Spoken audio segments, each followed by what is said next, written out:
Welcome to the war. Okay, this is the sixth and final one-on-one game of my Test of Honor solo campaign. And in this mission or scenario, we're going to be seeing the Oda Clan taking on the Ikko Rebels in the last game or their last confrontation before we have a big kind of 3-on-3 battle to end this campaign game or campaign. So this mission is going to be the last stand scenario from the Test of Honor rulebook. I'll read the description just quickly. It says, surrounded by a superior enemy, a small force prepares to sell their lives dearly and die with honor. Okay, so in this instance, the rebels are going to be the defenders. They get 12 points and they of defense, and they have to set up within 6 inches of the center board, which is, as you probably know by now, the shrine at the center.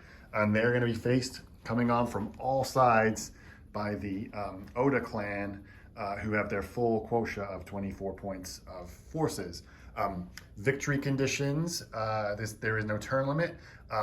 The attackers win if they wipe out the defenders. The defenders win if they wipe out a third, in this case 8 points of forces of the attackers. So I think this could go either way. I'm going to pause there. I'm going to show you the forces I've selected for each side.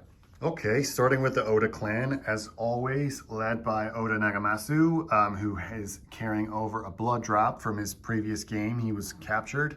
The rest of the force, as it stands, we've got a scout sergeant, the runner, a unit of scouts, a unit of spearmen, another unit of spearmen, some muskets with an extra upgrade ability, and then another unit of muskets. So quite a lot of forces there.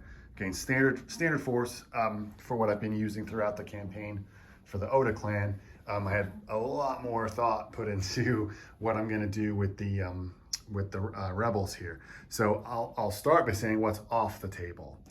I've kept, you know what? I'm going to just for context, I really had some choices here. I think both thematically and strategically, I thought it would be good to have Master Renyo on at first, because he really, buffs the other units. However, I thought thematically he got captured in his last game, so maybe there's some reason he can't show up here.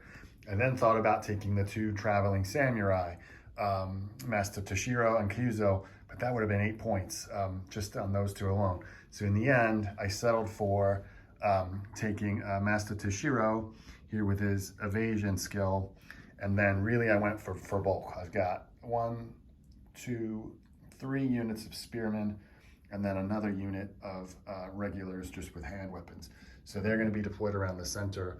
And I think that's going to take a while for the attackers to kind of work their way through, a lot more than a smaller elite force. So I'm going to get everything. Let's see, we walked through the forces. I've allocated, let's just talk really quickly about this, the secret objective or the hidden objective. So the rebels, quite smartly, considering the other side has 6 musket men, took the loot muskets quest. So we'll see how that one pans out for them. And then the Oda Clan took the Bastion quest. So they've got to make sure that no spear-on followers have been cut down by the end of turn 3. So again, I think that's entirely achievable. I'm going to deploy. I've been thinking about this for a little while about how we could do this, and let's see how it all sets out. Okay, deployment. So fairly straightforward for the rebels. They're set up around that 6-inch center point, or the center point within 6 inches, just basically creating a perimeter. I think they could take on all comers from any side, as they're anticipating. A lot more of a decision would have to be made by the Oda Clan.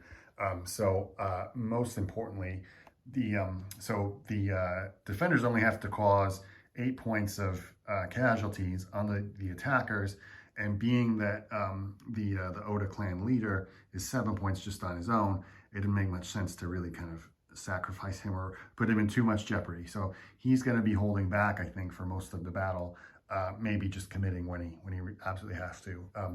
And then we've got one unit of musketmen over here, and then another unit over here. Again, just trying to keep them at arm's length. Over on this side by the farmhouses or the peasant dwellings, I've split up the sergeant with one unit of Ashigaru. Oh wait, no, that's the scouts there on the left. And then over here, we've got the scout runner with a unit of spearmen. And then the other unit of spearmen over here amongst the cherry blossoms. So they are going to be pushing in hard, I think probably not holding back as they look to take out all of these peasants. I think maybe it's a little bit of a tall order, or I think the onus is definitely on the attacker here to fully wipe all of them out. That might be a challenge. Anyway, we'll get started with some dice rolling. Let's see how this plays out. Okay, into the first turn, I'm going to explain this, I think, from each side's perspective. Let's start with the rebels. So their overall objective, I think, is what I'm trying to do is go for a quick win and kind of isolate the enemy while everyone is spread out. So they have sort of like dispersed in a number of different directions, with the ultimate sort of, I think, quick key to victory being for them would be to take out Oda Nagamasu and just any other unit that's worth 2 points. So I initially did start kind of pulling them over here. However, that being said, again, I really am seeing the value of this sergeants in this game, their ability to make extra activations once a unit is gone. So this unit of spearmen was able to move over here and threaten that unit pretty quickly. So yeah, this is I think while the rebels went for kind of the quick attack, it might not pay off. The other thing that's really impacting the rebels is, my goodness me, once they start pulling tokens for dodging or avoiding, and just activating, they don't have anywhere near as many tokens in the bag. So that's giving the Oda Clan a huge advantage. Now let's talk about the Oda Clan's feeling here. They were very disappointing on the shooting side of things. They thought that was going to be a little more effective, as it has been in past games. But most of all, it is just so tempting for me personally. It's just my style of play to charge. I just want to charge Oda Nagamasu into combat here, and he might get his wish against Master Toshiro there. But on the other hand, he could theoretically escape over here and try to get out of harm's way. I'm gonna guess, I don't know how exciting that's going to be to watch, but it might be preferable to a suicide mission there as he looks to charge in. We'll see how that plays out. I think the tokens might have something to say about that. Other than that, I think they're feeling like they're in pretty good, or the Oda Clan is in a pretty good shape here to just start whittling down some of these forces. Anyway, let's get on with the next turn. At the end of turn 2, 2 of the rebel spearmen have been eliminated or killed or casualties. One on this unit inflicted by the spearmen here, and the other one over here being inflicted by the musket or the handgunners. This combat, which was fairly inevitable just based on the way the tokens came out of the bag, I take it back. This is a fascinating contest. Master Toshiro has an extra avoid ability, and he's unarmored, so he's rolling 7 defense dice or agility dice. However, that's whenever he's doing that, it's costing him tokens, which mean that Oda Nagamasu is able to then start attacking him. So that's a fascinating little combat mechanic that I'm seeing play out here. I'm not quite so worried about keeping Oda Nagamasu alive anymore. I think he can hold his own. That being said, over here, these rebel spearmen are not looking like they're in good shape, or they're certainly feeling the squeeze. I think the divide and conquer and get the quick kill our strategy for the rebels may not pay off. But that being said, this could still go anyway. So let's see what happens in the next turn. Turn 3, and sometimes I think these models can actually hear me. Uh, the tactic of Oda Nagamasu using his activations to burn Master Toshiro's activations led to him first getting a leg injury and then dying. It really didn't work.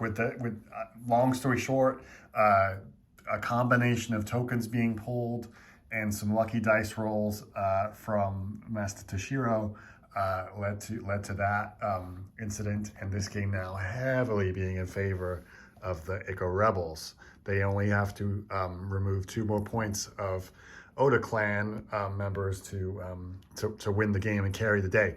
That being said, I would say that the tactic now has moved to quickly trying to rush over some of the actual rebels themselves over to this side to just try to pick off one unit. This group here is still somewhat threatened. They fended off a couple of attacks to really with no losses, so that's certainly in their favor. But yeah, this my goodness me, it did not go well over on this side, and it came down to basically what happened. I'm recalling this because it was early on in the game, pulling a lot of those character tokens. Master Toshiro scored a 5-sword damage roll that allowed him to then get the extra set or the extra activation. That's what took out Oda Nagamasu, and then he was able to use a final activation to pull himself over here and start threatening another unit. So it certainly is shaping up to be an exciting game. I'm excited. Let's get going with turn 4. At the end of turn 4, no deadly deed goes unpunished. The handgunners over here, despite losing a man, were later in the turn, at the start of the turn, were able to cut down, or shoot down, I should say, Master Toshiro. So he is now out of the battle too. In reply, as I said, the handgunners lost one person here and another one to this unit over here. They did, they are certainly going to be in trouble or close to running off the table if they get charged or and lose another test of honor there. Let's see if it comes to that. Outside of that, there wasn't a lot of action, or at least decisive or conclusive action from either side. The spearmen on both sides are all kind of battling and pushing against each other as you'd expect, but no one's landed that killer blow yet. That being said, I think again, while the game is still heavily in favor of the Rebels right now, the Oda Clan are not going down without a fight. On to turn 5. At the end of a very brief 5th turn, this is a Rebel victory. So I'll explain what happened. It was quite tense. The unit of warriors here were able to charge the musketmen, or the handgunners, and inflict a casualty, reducing them to 1, and they got a critical strike that allowed them to have a follow-up attack. That didn't work out. However, this seriously put the Oda Clan at jeopardy, having just this lone man here to defend himself against the whole unit of 3 there. So I thought I was going to be smart by moving the sergeant, who was over to here, triggering his free activation ability to move this unit in support up here, poised to attack. However, this unit of, or this remaining 2 rebel spearmen here, then were able to attack the sergeant, killing him, and he's worth 2 points. So they were able to make their 8 points worth of damage on the attackers and nobly win the day. So this again, was a pretty close game.